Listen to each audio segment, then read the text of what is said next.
भाजपा के गृह मंत्री अमित शाह पटना क्या पहुंचे। उन्होंने कई नेताओं के अस्तित्व पर ही साजिश रच डाला।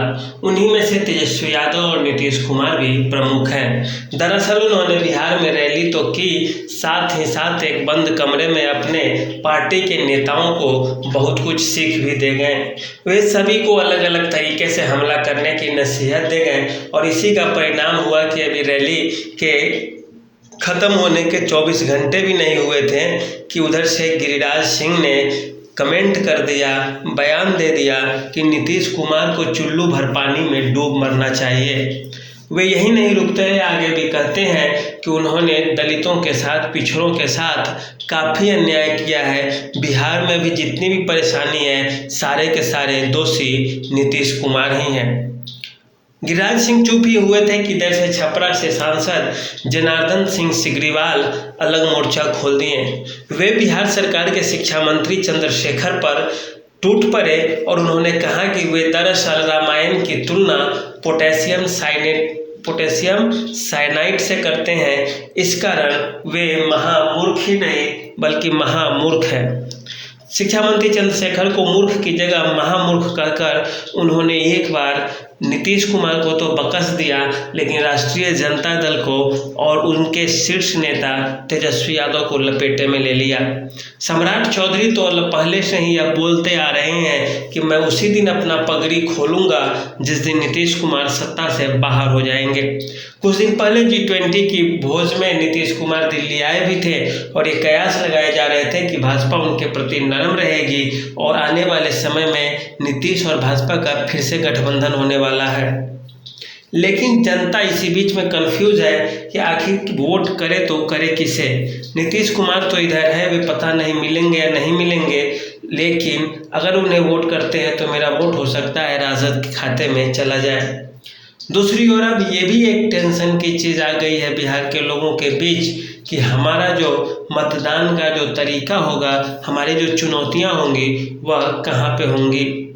भारतीय जनता पार्टी के पास चिराग पासवान है, तो जो चिराग पासवान नीतीश कुमार के घोर विरोधी लोगों में से एक है। नीतीश कुमार के पार्टी के लोग भी चिराग पासवान का नाम सुनते ही भड़क उठते हैं, क्योंकि चिराग पासवान के कारण ही उन्हें बिहार में 50 सीटों का सामना करना पड़ा था। अधिकांश सीटों पे जहाँ जहाँ जदयू हारी थी, उन सब जगहों पे सभी सीटों पे कारण चिराग पासवान ही थे जो अपना कैंडिडेट खड़ा कर दिए थे। इसके पश्चात चिराग पासवान पे जदयू हमेशा से हमलावर रहती है और चिराग पासवान भी एक सेकंड के लिए भी नीतीश कुमार को और उनके जदयू को नहीं देखना चाहती है। वे असल में जनता दल यूनाइटेड की एक सब्स्टिट्यूट अनुषंगी इकाई बिहार में बनना चाहती है, जो जदयू के खात्मे के बाद ही संभव है। भाजपा चिराग पासवान को किसी भी मामले में नहीं छोड़ने वाली है, क्योंकि नीतीश कुमार का तो दल बदल जाता है, नीतीश कुमार बदल जाते हैं, लेकिन चिराग पासवान बदलने वाले लोगों में से नहीं है। अब आगे क्या होगा यह आप इस बयान से ही समझ सकते हैं कि जब ललन सिंह से पूछा गया कि चिराग पासवान ने ऐसे ऐसे आरोप लगाए हैं, तो वे भड़क गए, मीडिया वाले को ही डांटने लगे और बोले कैसे कैसे लोगों की बात करते हैं, चिराग पासवान जैसे लोगों का कोई काम नहीं है, आप किसे लेते हैं, उस सब का क्या औकात है, क्या अस्तित्व है। इस तरह से झल्ला जाते हैं। उन्हें एक बार याद है कि चिराग पासवान ने हमें हराया था चुनाव में बुरे तरीके से, इसीलिए हम इस बार उसे तवज्जो नहीं देना चाहेंगे। लेकिन भाजपा और चिराग पासवान रुकने वाले हैं नहीं, इन दोनों की साठगांठ चलती रहेगी और यह लंबा खींचेगा।